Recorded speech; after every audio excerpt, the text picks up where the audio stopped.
messieurs, bonsoir. Bienvenue 20h30 sur la CRTV. C'est une nouvelle semaine qui démarre. Bonsoir Valérie. Bonsoir Evelyne, mesdames, messieurs, bonsoir. Voici les titres de l'édition de ce lundi 16 mars 2015. Armée, 5 nouveaux gradés ont pris le commandement aujourd'hui. Cérémonie présidée par le ministre de la Défense. Parmi ces élus nommés le 28 février dernier, le colonel Philomène Nga Oona, nouveau commandant du bataillon de commandement et de soutien numéro 1. Le baume apaisant du chef de l'État pour les populations de l'extrême nord meurtries par la guerre.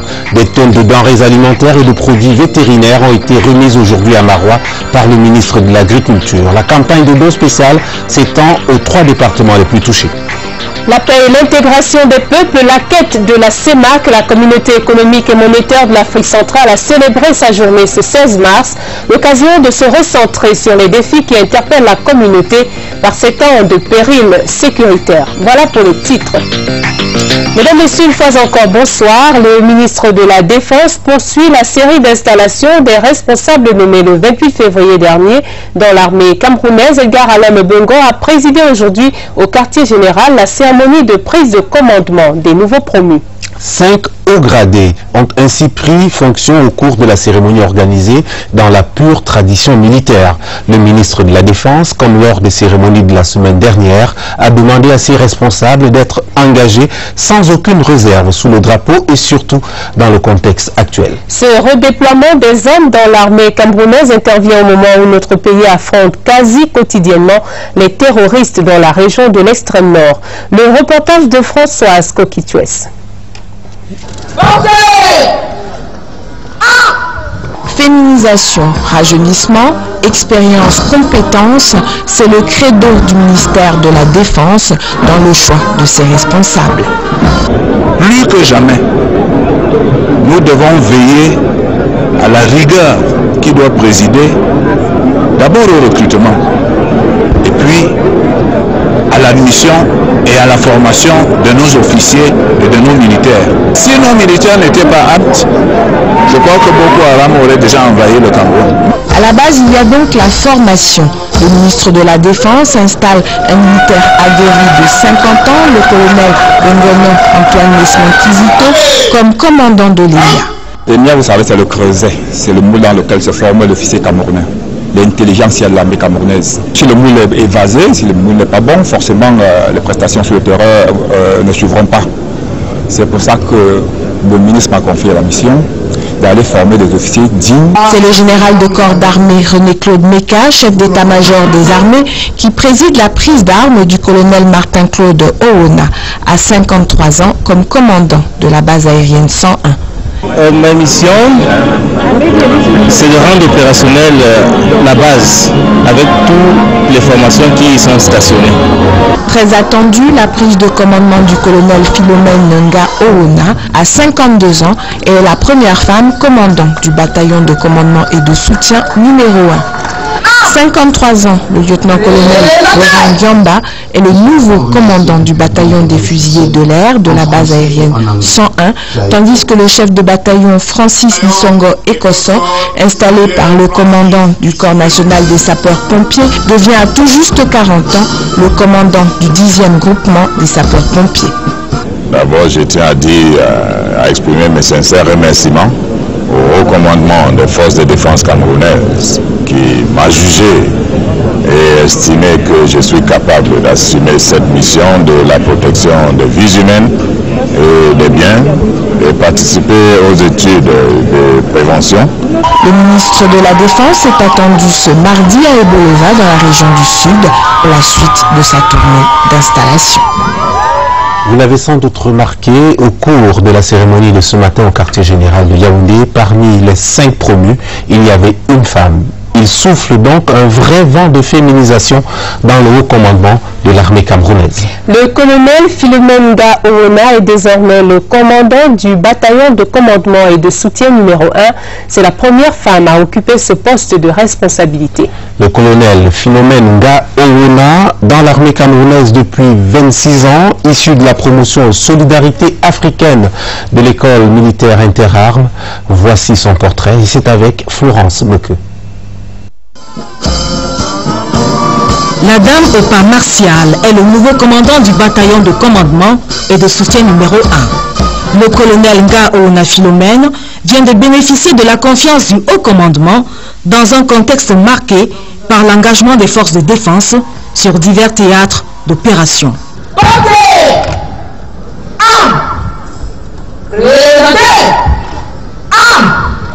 Âgé de 52 ans, le colonel Nga Ouna Philomène est sorti des moules de l'EMIA en 1989. Après 26 ans passés au sein de l'armée camerounaise, cet officier supérieur est aujourd'hui appelé à relever de nouveaux défis, notamment ceux liés à la sécurité intérieure. Le bataillon de commandement de soutien comprend 5 compagnies. Il est donc question pour le commandant de bataillon de projeter ses missions, de les organiser, de les implémenter et de vérifier que les missions ont été exactement faites d'une part, et d'autre part, de recevoir les missions qui lui sont données par le haut commandement. Selon les prescriptions du ministre de la Défense, le nouveau commandant du bataillon de commandement et de soutien numéro 1 doit pouvoir assumer ses missions avec efficacité, mais aussi sans complexe. J'ai un brevet parachutiste, le 46-29. J'ai fait le stage de perfectionnement logistique à Fort Lee, en Virginie, aux États-Unis. Au plan académique, j'ai continué de me former. J'ai un 2 en sciences politiques, je suis doctorante à l'université. Marié et mère de 3 enfants, le colonel Nga Ouna Philomène, malgré ses nouvelles responsabilités, n'a rien perdu de sa féminité. La chance d'avoir un mari qui est très compréhensif, qui est très participatif. Et chaque fois que je suis parti, j'ai laissé des enfants de 10 mois, 11 mois. Et à chaque fois, il a été un bon père et une bonne mère. Le colonel Nga Ouna Philomène entend aller plus loin. La persévérance et l'amour du travail bien fait constituent pour l'instant ses seules sources de motivation. Eh bien, chapeau, mon commandant. Elles sont 621, les nouvelles recrues de la garde présidentielle. Mais avant d'intégrer pour de vrai cette unité d'élite de l'armée camerounaise, les aspirants ont entamé aujourd'hui une ultime épreuve. Et cette épreuve, c'est la marche commando, longue de 400 km.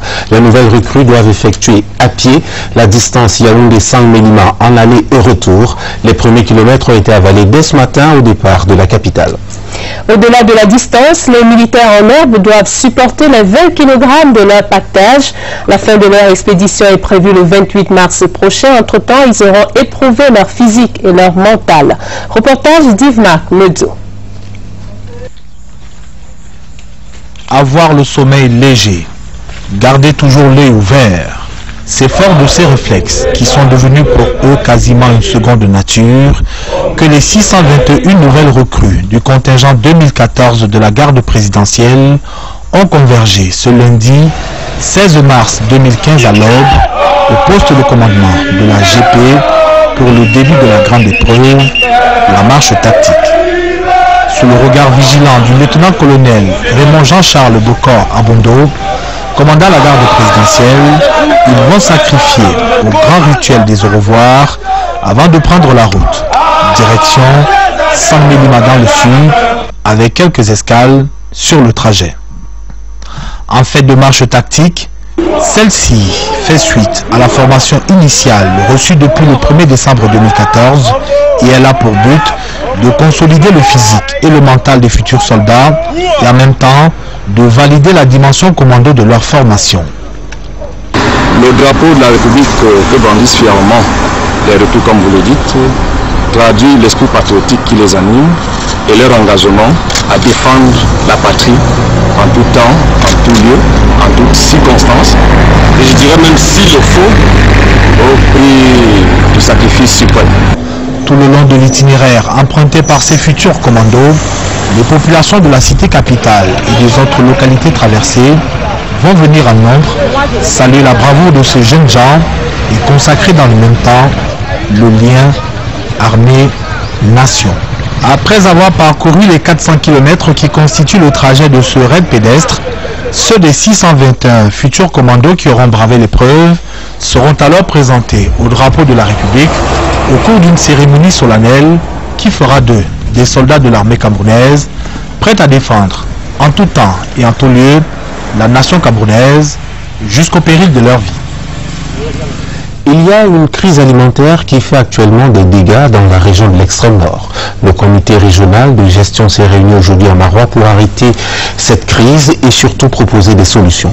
Parmi les solutions, il y a le don spécial du chef de l'État. Il est constitué de vivres, de produits de première nécessité, de médicaments et de nourriture pour le bétail. Ce don du chef de l'État remis aux populations par le ministre de l'Agriculture est un véritable soulagement pour les 130 000 familles déplacées à cause de l'insécurité. Voici le reportage d'Olivier Kingemoli, envoyé spécial à Marois. L'estampille est visible et fortement remarquable. Don spécial du chef de l'État. Le contenu, lui, se décline en milliers de tonnes dans la variété. Céréales, légumineuses, oignons, produits de première nécessité, produits vétérinaires et aliments pour bétail. Les destinataires, eux, sont bien connus. Les populations menacées de famine dans 3 départements de l'extrême nord. Le département du Mayo Tchamanda, notamment son arrondissement de Mayo Moscota, nous avons plus de 15 villages déplacés. En dehors des déplacés, nous avons également l'ensemble des populations qui ont subi les incursions de Boko Haram, qui n'ont pas pu mener à bien leur campagne agricole. À propos de l'acheminement, au niveau départemental, nous avons organisé les transports au niveau des chefs des arrondissements. Les sous-préfets vont prendre le relais au niveau des arrondissements pour acheminer dans le village. Bien entendu, sous l'encadrement sécuritaire de nos forces de défense. La remise du don spécial du chef de l'État est exécutée par le ministre Essimé Méni, qui loue d'une part la solidarité nationale, mais aussi la sollicitude du chef de l'État dans cette opération qui va s'étendre sur le long terme. Nous ne pouvons pas anticiper la durée de la guerre contre Boko Haram. Et même si cette guerre s'est terminée aujourd'hui, ces populations doivent rentrer chez elles pour se réinstaller. Et pendant cette période de réinstallation, il faudra toujours les nourrir. C'est pour cela que c'est une opération qui s'inscrit sur le long terme.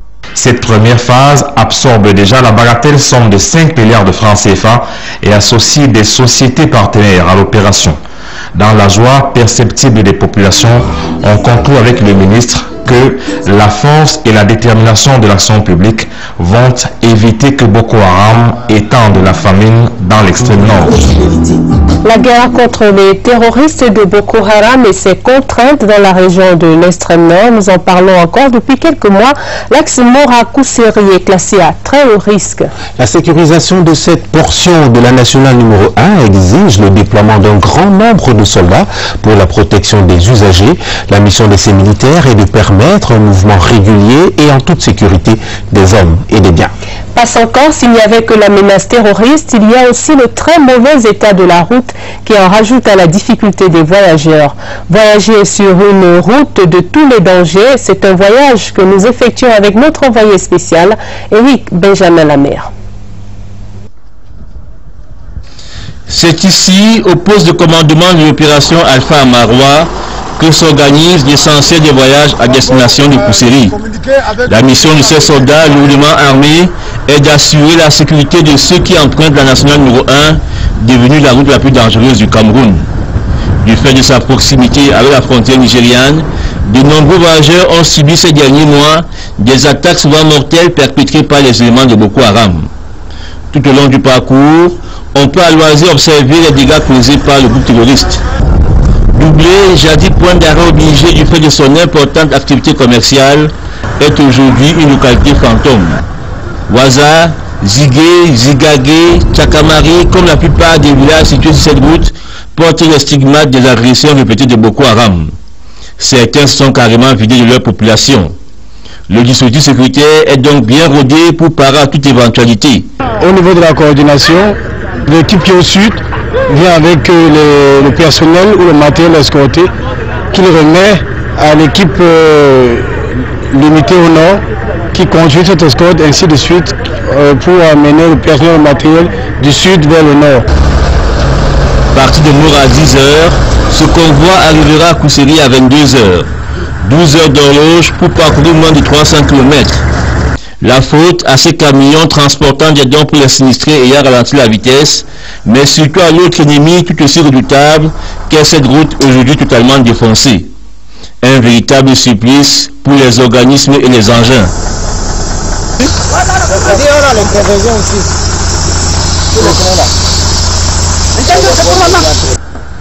L'omniprésence de ces hommes qui multiplient patrouilles et escortes sur cet axe stratégique a mis un terme à ces attaques. Depuis le début de cette année, aucune attaque n'a été enregistrée, mais il faudra encore du temps pour retrouver un rythme de trafic normal sur cette route. L'Organisation des Nations Unies s'implique elle aussi dans la guerre contre Boko Haram. Le directeur exécutif du comité ONU contre le terrorisme propose une assistance technique au Cameroun. Jean-Paul Laborde a été reçu en audience aujourd'hui par Adoun Vergoum, le ministre délégué aux relations extérieures chargé des relations avec le monde islamique. Et les deux hommes ont surtout parlé de législation antiterroriste et notamment de la résolution du Conseil de sécurité relatif à la prévention et la répression des actes terroristes. Voici le compte-rendu de Dieudonné Dra. Arrivé au Cameroun en pleine période de guerre contre Boko Haram, Jean-Paul Laborde est solidaire de la démarche du gouvernement dans la gestion de cette crise. Le soutien nécessaire pour améliorer les capacités contre le terrorisme du Cameroun et de lui montrer surtout le soutien de la communauté internationale. Le Cameroun est en train de faire un effort militaire très important. Il faut qu'il y ait cette approche globale contre le terrorisme. Ça veut dire non seulement travailler avec des besoins militaires, mais aussi avec la justice, les forces de police, sur le plan de la prévention, tout ce qui concerne la déradicalisation. Le directeur exécutif du Comité des Nations Unies contre le terrorisme veut évaluer la mise en œuvre par le Cameroun de la résolution 1373 du Conseil de sécurité de l'ONU sur la lutte contre le terrorisme. Nous avons eu une très bonne discussion avec Monsieur le ministre et je dois dire que je suis déjà très satisfait de l'engagement du Cameroun. Notre direction exécutive est là pour voir si le pays peut bien travailler en fonction de la résolution 1373. Jean-Paul Laborde poursuivra des rencontres de ce type jusqu'au 18 mars avec à terme la possibilité pour le Cameroun de bénéficier d'une assistance technique de l'ONU. Les femmes aussi ont fait entendre leur voix dans le concert de soutien aux forces de défense sur le front de la guerre contre le terrorisme. Il y a quelques jours à Banganté, elles ont marché pour exprimer leur solidarité aux soldats et leur reconnaissance au chef de l'État pour son engagement en faveur de la préservation de la paix au Cameroun.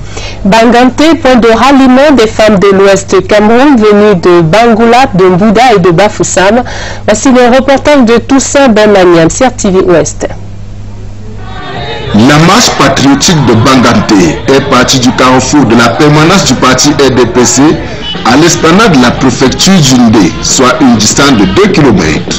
Les femmes sont venues de tous les arrondissements du département d'Undé. Elles étaient constituées en associations civiles, groupes religieux, jeunes et moins jeunes. Le résumé des messages véhiculés à travers les pancartes fait l'unanimité autour de la paix qui doit être la chose la mieux partagée de toutes les populations. Nous avons participé à cette marche aux côtés des femmes de l'ensemble du réseau du département d'Undé pour témoigner de leur soutien au président Paul Biya. Ça nous touche le cœur parce qu'aujourd'hui c'est le nord, le lendemain ça peut être l'ouest, ça peut être le littoral, ça peut être n'importe où, puisque ces personnes, on ne sait qui c'est. Ça vient tout simplement témoigner que les femmes ont compris et comprennent que Boko Haram est en train de semer la terreur. Et lorsque ça ne va pas dans un pays, les premières victimes en arrière-plan, c'est les femmes. Au point de convergence des marcheuses, les hommes d'église, à l'instar du curé de la paroisse, du pasteur de l'église évangélique du Cameroun et de l'imam de la mosquée de Banganté, ont prié pour la victoire de l'amour sur la haine, la protection et la victoire des forces de défense. Tout ceci sera appuyé par une motion de soutien adressée au chef de l'État. Avec ce soutien massif, nous n'avons pas de doute à ce sujet.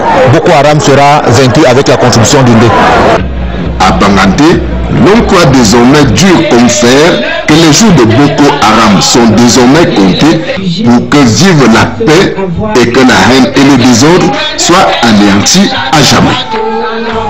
Le gouvernement camerounais réagit aux informations du journal français Le Monde, qui a affirmé ce week-end, dans son édition en ligne, dans un article selon lequel le couple présidentiel camerounais actuellement en séjour privé en Europe serait en butte à de graves problèmes de santé.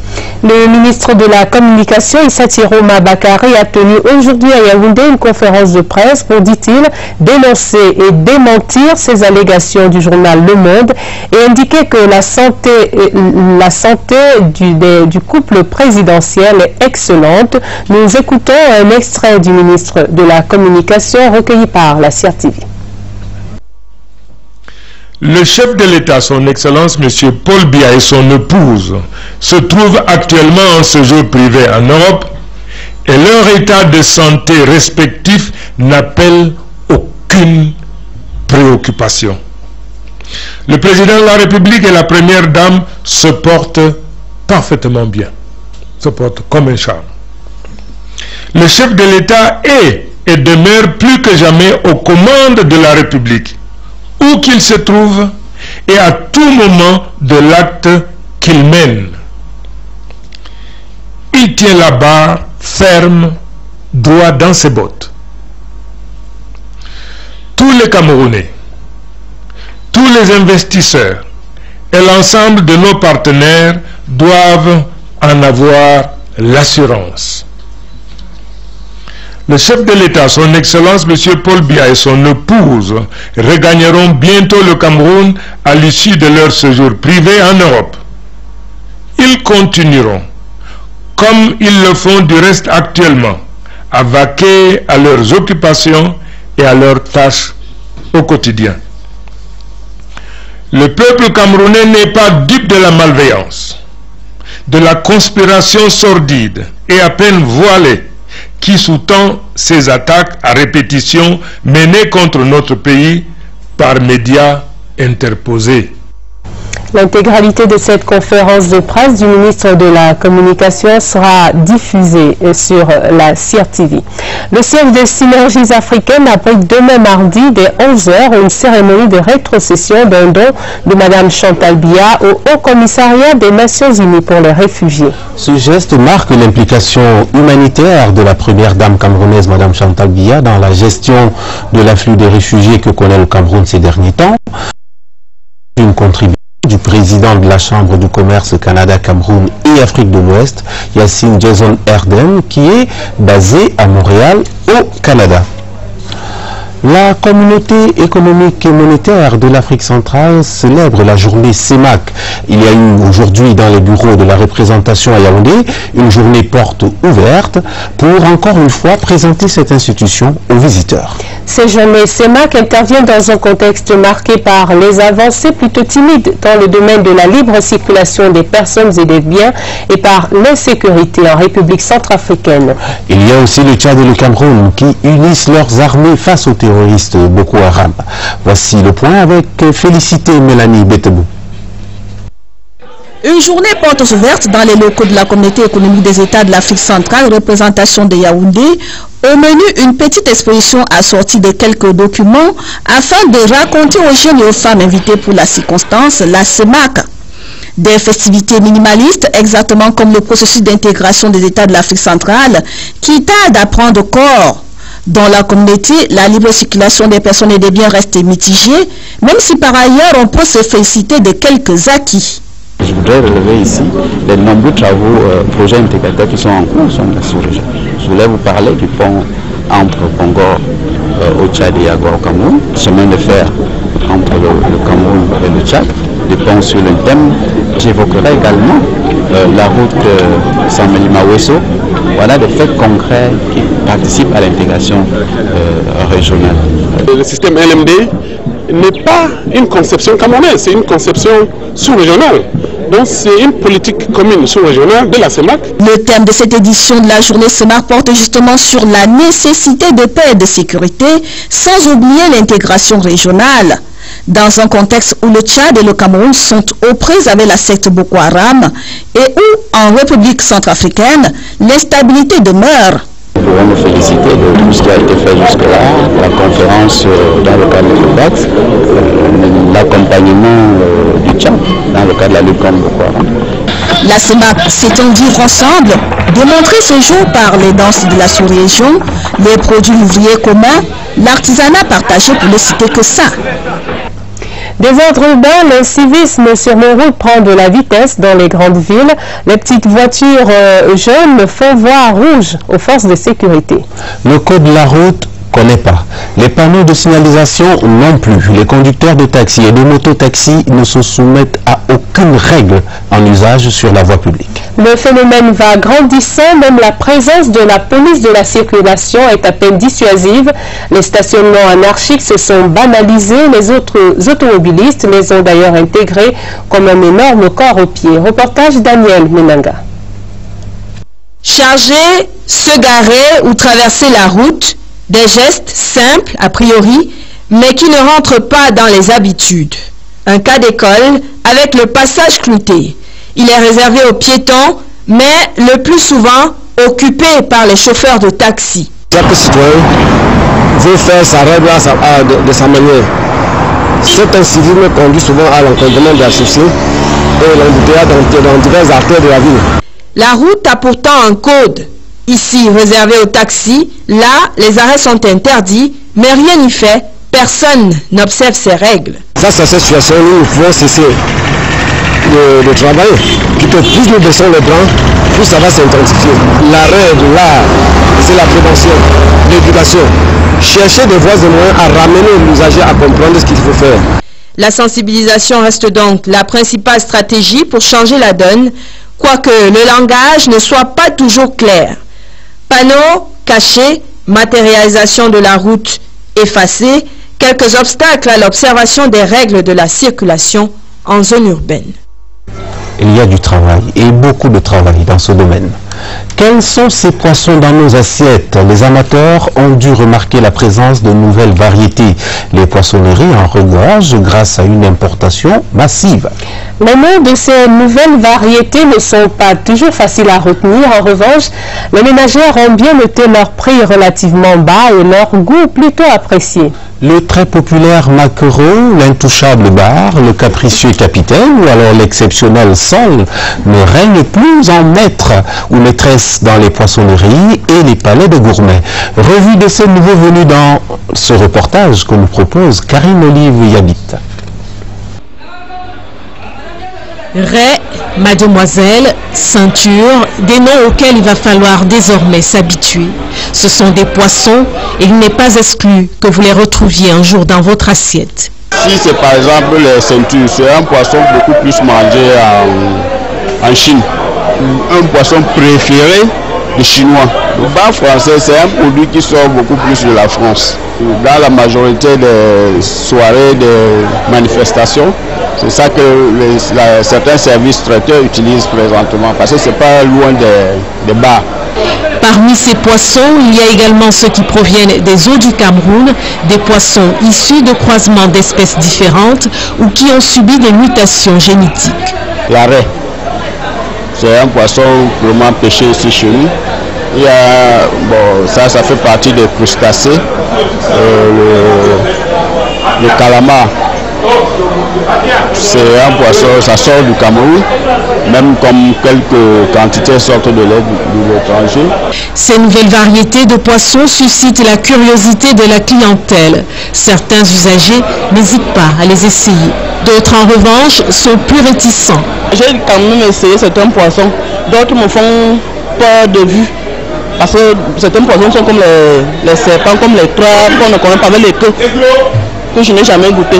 Mais chez nous, quand on voit les poissons qui font peur là, surtout quand tu as une fille enceinte à la maison, une femme enceinte, tu as peur de goûter, mais c'est le moins cher quand même. Sur le marché, on enregistre au moins 7 nouvelles variétés de poissons. Des poissons qui n'étaient pas là il y a 2 ans. Leurs prix sont abordables. Si vous estimez par exemple que le bar à 3 800 francs le kilogramme n'est pas à la portée de votre bourse, vous pouvez toujours vous rabattre sur le bar français. Lui ne coûte que 1 500 francs le kilogramme et au niveau du goût, il est bon, d'après le vendeur. Faut-il croire le vendeur Karine? Dans notre page culturelle ce soir, nous vous emmenons dans la région de l'Ouest Cameroun. Allons là-bas assister à une cérémonie funéraire inédite. Il s'agit de l'hommage que le peuple Futuni rend à ses monarques décédés. Ce sont 3 mois de cérémonies et d'activités qui ont connu leur couronnement ce week-end à Futuni, dans le Roncam. À travers des danses rituelles, il a été question de rassembler toutes les composantes de la société Futuni autour du respect de leurs valeurs traditionnelles. Sa Majesté David Fonjo II, le 12e guide du groupement Futuni, était le chef d'orchestre de ce grand rassemblement qui a connu son couronnement au siège de la chefferie. Le reportage d'Augustin Bitioka. Le roi est mort, vive le roi. Le slogan bien connu a encore résonné le week-end dernier dans les profondeurs de Bandja. Le peuple Futuni rendait hommage à leur majesté Luka Fonjo Kamga, Maurice Temdemnou Fonjo et leurs épouses rappelées à Dieu. Conformément aux us et coutumes américains, il faut rendre cet hommage pour que l'esprit de votre père, de votre grand-père repose en paix et intercède pour vous auprès d'autres personnes. Les Futuni se sont associés à l'actuel monarque David Fonjo II pour donner à ces cérémonies d'hommage funéraire, bien courues du reste, un cachet particulier. Le fils du terroir et le ministre des Travaux publics Patrice Ambassala ont reçu ces attributs pour leur implication à cet événement exceptionnel et historique. Ces funérailles ont permis de renforcer cette solidarité davantage. Tous les fils Futuni ont laissé toutes les barrières, tout leur orgueil, tout leur intrinsèque. On s'est oublié et on a mis Futuni en avant et je pense qu'en ça a contribué à renforcer la réconciliation sur laquelle nous avons placé notre règne. La deuxième phase de cette apothéose a été consacrée au festival. Le riche patrimoine culturel Futuni, à travers des sonorités, la variété des costumes et le pas des défilants est revisité. Désormais, la communion semble totale entre les vivants et les guides Futuni qui reposent pour l'éternité. Oubliez le calvaire des ménagères de Berthois et de ses environs pour trouver le gaz domestique. Le miracle viendra de ce tout nouveau emplisseur de gaz à Dumbi. La structure a été mise en service ce week-end par le ministre du Commerce, Luc Magouar Mbarga Tangana. Ce centre emplisseur de gaz est le deuxième après celui de Marois. Il a été construit par la CSPH, la Caisse de stabilisation des prix des hydrocarbures. Coût total de l'investissement 6 milliards de francs CFA. Et cerise sur le gâteau, les ménagères pourront acheter leur bouteille de gaz de 12 kg au prix de 6 500 francs, comme à Yaoundé ou à Douala. Le reportage de Joseph Emmanuel Ban. Le gaz domestique acheté à plus de 7 000 francs CFA. Des pénuries récurrentes de ce produit à Berthois et dans les environs, voilà autant de choses qui relèveront bientôt du souvenir. La mise en service du centre remplisseur à gaz à Dumbi, à 12 km de Berthois dans l'arrondissement de Dian, vient définitivement mettre un terme à ces désagréments. Cette usine seule qui symbolise la mise en marche de grandes réalisations prônées par le chef de l'État, c'est tout simplement que cette structure déjà change la physionomie de l'arrondissement. C'est une infrastructure construite sur 6 hectares entièrement financée par la CSPH pour près de 6 milliards de francs CFA. Le centre a une capacité de stockage de 100 tonnes métriques équipé d'un dispositif de sécurité qui répond aux normes internationales. À partir d'ici, seront enfutées chaque mois 25 520 bouteilles de gaz qui desserviront le marché de la région. Luc Magouar Bargatana, le président du conseil d'administration de la CSPH, y voit la matérialisation d'une promesse du chef de l'État. Ce centre a été conçu pour apporter sa contribution à l'amélioration des conditions de vie de ces populations. Nous pensons que c'est un projet intégrateur, un projet englobant qui prend en compte les considérations du développement. Bras cyclier de l'État dans le secteur pétrolier aval, la CSPH par cet acte est pleinement dans ses missions. Et Paul Minché, son directeur général, voit surtout la réponse à un besoin. Réguler les prix, c'est aussi harmoniser les prix. Pour faire en sorte que le coût d'acquisition du produit, le gaz domestique, soit le même pour tous les Camerounais et dans tout le territoire national. Et pour y arriver, il pour amener l'infrastructure de distribution proche des populations, qui peut aussi investir dans les chaînes de valeur. L'élite politique, administrative et traditionnelle de la région de l'Est s'est fortement mobilisée pour vivre ces mutations qui bientôt bouleversera considérablement les habitudes des populations. Bouquet de fleurs et accueil chaleureux pour Ondine, fils du Cameroun, le colonel Ahmad Kalkaba Malboum a eu droit à une réception des grands journaliers à Douala. De retour au pays après avoir été élu pour un 4e mandat à la tête de la Confédération africaine d'athlétisme, le président Kalkaba a été chaleureusement félicité par ses compatriotes qui saluent à juste titre cette autre performance. Pour le président Kalkaba, ce nouveau mandat est un autre défi pour impliquer encore plus les jeunes du continent dans les disciplines de l'athlétisme. Le reportage de Didier Marius et Toundi sur TV Littoral. Après sa réélection à la tête de la Confédération africaine d'athlétisme récemment, le colonel Ahmad Kalkaba Malboum a regagné le pays ce dimanche. Le président réélu a été accueilli à l'aéroport international de Douala par le président de la Fédération camerounaise d'athlétisme et le président du Cross Littoral. La grande famille d'athlétisme africain a renouvelé sa confiance à ce Camerounais pour la 4e fois. Je suis très heureux de revenir chez moi parce que en fait je suis parti d'ici, quel que soit le résultat obtenu, le mieux c'est d'être chez soi en famille. Le sport camerounais que je représente sur la scène internationale doit pouvoir être le premier à recevoir le compte rendu de cette mission que nous venons d'accomplir. Au cours de ce 26e congrès, le président Ahmad Kalkaba Malboum a été honoré. Il est rentré dans le cercle restreint, le panthéon des dignes fils africains qui ont œuvré pour le mouvement sportif. Une action salutaire. C'est une grande victoire pour lui-même, mais c'est aussi une victoire pour tout le mouvement olympique camerounais. Une victoire pour nous tous les Camerounais et une victoire dans la diplomatie sportive de notre chef de l'État, son Excellence Paul Biya. Malgré le travail accompli jusqu'ici, le colonel Kalkaba Malboum a bien des projets pour ce 4e mandat. Multiplier les compétitions sur le continent. Nous devons être connectés au circuit mondial de grandes compétitions et c'est en cours. Mon principal objectif, c'est de pouvoir implanter dans les écoles l'athlétisme comme le sport fondamental pour la pratique de tous les autres sports. Ce sont des nouveaux défis à relever pour l'athlétisme africain. Félicitations, Président. Sport encore, 12e tour cycliste international du Cameroun. La petite reine a choisi de chevalier pour l'étape Bafoussam, le Camerounais. Clovis Kamzon Abesolo est donc l'élu. Le vainqueur de cette 3e étape était déjà maillot jaune. Il a parcouru les 139 km de la boucle en 3h37 minutes et 21 secondes. Plus vite que le Rwandais Emile Bitoumana, 2e, et l'Ivoirien Sissé Isiaka. Accueil triomphal de l'équipe camerounaise à l'arrivée à Bafoussam. Cette victoire d'étape déterminante pour l'issue de ce tour cycliste international du Cameroun. Au petit trot, notre reporter Charlie Mérinos-Liatou pour le point de la journée. La grande attraction de cette 3e étape du Tour, c'était le passage de la caravane dans les localités de Fumbot, Koutaba et Fumban. Les populations sont sorties en nombre pour vivre l'événement et lui conférer toute sa dimension populaire. Pour ce qui est de la compétition proprement dite, le peloton est resté groupé depuis le départ de la place des fêtes à Bafoussam jusqu'à l'entrée de la ville de Fumbot où on observe quelques échappées ça et là. Mais les Camerounais restent dans la danse jusqu'à Fumban.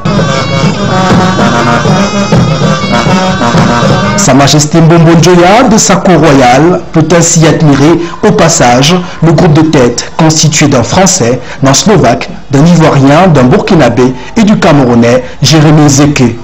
Sur le chemin du retour, c'est la même ferveur populaire pour accompagner les coureurs, mais le déclic se joue sur les 10 derniers kilomètres. Nous sommes au niveau de Kouigan, une pente de première catégorie sur 5 km. C'est là que le maillot jaune camerounais Clovis Abosolo se lance. Ses principaux concurrents n'y peuvent rien. La victoire d'étape est dans la poche. La stratégie mise en place par l'équipe s'avère payante à l'arrivée. On a obligé le Rwanda à dévoiler leur stratégie avant la montagne, ce qui fait que pour nous, au final, on a pu les gérer à l'ascension du Poids du Noun. Donc ensemble, tous les 18 lions, on va continuer à multiplier ce style d'offensive pour pouvoir mettre tout le peloton à l'épreuve et que au final nous puissions vraiment conserver ce maillot à l'ascension du Mont Cameroun, parce que pour nous l'équipe du Cameroun, la plus grande étape de danger qui nous reste, c'est cette étape. Le maillot jaune reste camerounais et Clovis Kamzon peut continuer à garder le sourire. Oui, je tiens d'abord à féliciter tous mes coéquipiers qui ont fait un travail parfait pour que je vienne encore engranger cette victoire. Cette victoire, vraiment, je les remercie tous mes équipiers, avec tous mes encadreurs qui ont donné une stratégie parfaite et tout le monde a respecté les stratégies et j'ai pu remporter cette victoire. Le Rwandais Emile Bintunimana arrive deuxième sur la ligne d'arrivée, mais loin de ses objectifs. Il nous a piégé juste à la 55e kilomètre. Comme le maillot jaune était dans le peloton, ils ont envoyé d'autres gens qui peuvent venir gagner le tour. Et puis on lance ça après 2 minutes de différence de peloton avec l'homme de tête. Et c'est pour ça qu'on a pu travailler beaucoup pour faire revenir. Pour la cérémonie protocolaire, il y avait sur la place des fêtes de Bafoussam toutes les autorités locales, mais aussi un public chaleureux et subjugué. Prochaine étape, Bafambanga, ce mardi. C'est beau, un Cameroun qui gagne. Ah oui, c'est très beau. Il est 21h16 à Yaoundé, mesdames, messieurs. Nous devons partir rapidement et laisser les programmes poursuivre leur cours sur la CRTV Télé. Bonsoir et merci de votre bien et votre attention. À demain, 20h30. Bonsoir, Olivier. Bonsoir, Valérie. Merci. Bonsoir.